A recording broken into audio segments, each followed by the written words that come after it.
People magazine had an exclusive story on John Cena this week with the headline, "John Cena contemplates the end of his pro wrestling career," and a quote that says, "I don't have much time left." I looked at the headline, I saw John Cena, and then the words, "I don't have much time left." And I thought, I didn't even know he was sick. He's healthy, but he's getting older. He said, "I turned 47 this past year, and I don't have much time left in the WWE.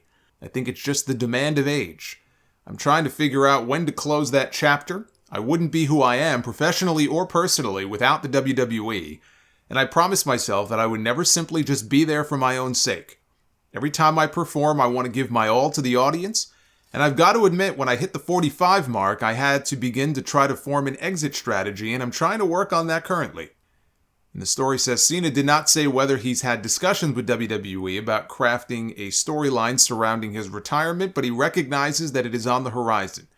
He said, "I just want to do what's best for the company. If it's a big final match, or if it's just a final match, or however I can be integrated into the product to let everybody know that this chapter is over, I'm willing to listen to what WWE has to say." Cena says that he has hopes to one day become a mentor or coach for WWE's next generation of wrestlers.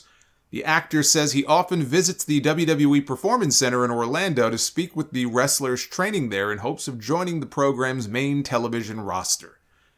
"I do have almost 2.5 decades of wisdom built up where I think I can offer a mentor perspective for sure. So if I am not integrated with the WWE family moving forward and in perpetuity, then I think it's a waste for everyone involved. I basically just want to still leave WWE with my head up high and for the audience to be able to appreciate the effort that I have given." You know, the word workhorse gets thrown around a lot. There may be no bigger workhorse in the history of that company outside of Vince McMahon than John Cena. The time he spent on the road for them, the time he spent doing all kinds of PR and public appearances and Make-A-Wish stuff, everything, all of it. He got the opportunity of a lifetime from that company. They pushed him, even when the fans rebelled against it, they pushed him. Just like they did with Roman Reigns. There's a reason why they call him the greatest of all time whenever he comes back. It's because that's how they really view him. He was the most model employee. I mean, I guess they're not employees, but he was everything Vince McMahon could have ever wanted in a top star. He sold tickets, he sold merch, he got a reaction every time he was out there. It may not have always been the reaction they wanted, but it was a reaction all the same. He never took a day off, he worked hurt for them. He was always on his best behavior publicly, and they could rely on him not to embarrass the company. Whether it be social media, whether it be after hours, right? I mean, again, he was a model citizen for them. They knew he wasn't going to cause them any headaches. They had to convince him to let them, publicize all of his Make-A-Wish stuff because he didn't want to publicize it. That's not what he does it for. Of course, WWE wants to publicize everything because it's good for their image. He's claimed that he never once lobbied to work with someone or pitched an opponent his entire time in the company. He just took whatever they gave him. No questions asked. I mean, he may have politicked in his own way. Not everybody that has ever worked with him is a John Cena fan. I mean, I always think back to that story in JTG's book where he talked about being a big Bret Hart fan and he wanted his own shades. Like Bret used to have his shades he would give to a fan in the crowd. And he finally got the word from the merchandise department that they're going to move forward with JTG shades. They're going to start to market them and produce them. And then after that, he got interviewed by WWE Magazine, and he was asked to describe his relationship with his partner. And among the words that JTG used to describe Shad were loyalty and respect. And as soon as the words left his mouth, he realized what he had done. And he asked them, look, please don't include those words in the quote when you publish the interview. And the editor said, sure, we understand. All right, some guys are sensitive about using their words and catchphrases. Like, we get it, no problem. And of course, what did they do? They published the interview with those words anyway, because of course they did. I don't know how much time went by after that, whenever the interview got published in the magazine. He's in the arena. I forgot where they were. It was somewhere in the Northeast. He's in the bathroom. He's doing his business. When someone, he never says who, because he doesn't really name names, but if you don't have to really read between the lines too much. You don't need to use too much brain power to figure it out. Someone strolls into the bathroom and says, "Hey, JTG, is that you in there? I saw your interview in the magazine. Boy, what an interesting choice of words you used to describe your partner." And he knew instantly he was fucked. And he comes out of the stall. He's trying to explain that, it's the editor's fault. And this person, whoever this person was, told him, you might be telling the truth. Those magazine guys, right, they've been known to do that sort of thing before. They've done it to me. But there still has to be consequences for your actions. Like he broke some kind of cardinal rule. And this person says to him, those cool shades you've got coming out? We're going to have to put those on hold. That'll make us even. JTG never did get his shades. That story still sticks with me, just for the sheer pettiness of it. But Cena has earned his stripes, and if he wants to help out at the PC in the future, he would be a huge asset for them. Brian Pillman Jr. just did an interview with Chris Van Vliet and talked about learning so much from Cena when he came to the PC to do a seminar. He was teaching them things about booking and contract negotiations.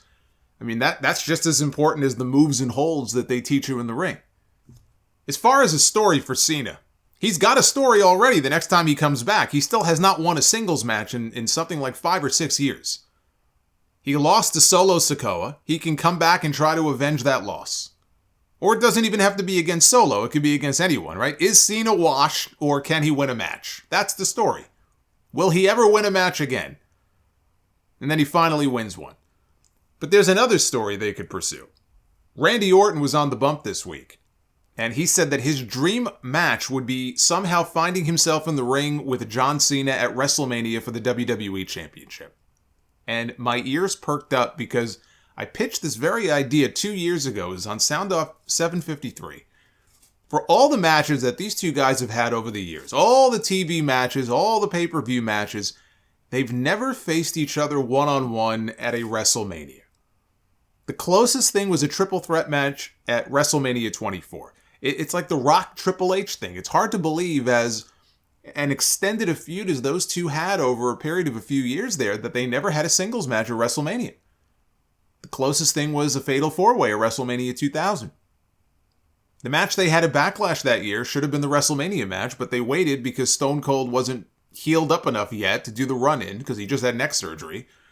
Otherwise, that would have been your WrestleMania main event that year. So it's hard to believe that some of these guys, when you look back at their careers and their rivalries, that they never had that big one-on-one Mania match. And so Cena and Orton is the same thing. And if you want to have an attraction at WrestleMania, you have John Cena, who's only one win away from breaking Ric Flair's record that they've decided to go with of 16 world titles. Right now, they're tied at 16. Randy Orton is nipping at their heels with 14. For a while there last year, it looked like he might not have the chance for a 15th with that back injury, but now he's back. And if his body can hold up, and that's a big if, because he had a very significant back injury, if his body can hold up, he has said he wants to go another 10 years. Surely he'll end up winning a couple more world titles if he goes anywhere close to 10 years. If he can tie Cena, the story then becomes who can get to 17 first. Now, you don't have to have it where they wrestle to see who wins 17. The title would have to be vacant in order for this to work. At WrestleMania, no less. Right? It could just be that Orton is the champion coming in. Maybe it's number 15 for him. He's the defending champion, but for John Cena, this is his last chance. Maybe they bill it as his last match. And it's his last opportunity to try to break the record. Can he do it, right? Can he win number 17 before he hangs it up? That would work too. But if the title were to somehow end up vacant, and it was Orton against Cena, both tied at 16, to the winner goes the title, and to the winner goes the record, that would be a big match. And then Orton beats him. Because if anybody is breaking that record, I think it's going to be Randy Orton, not John Cena.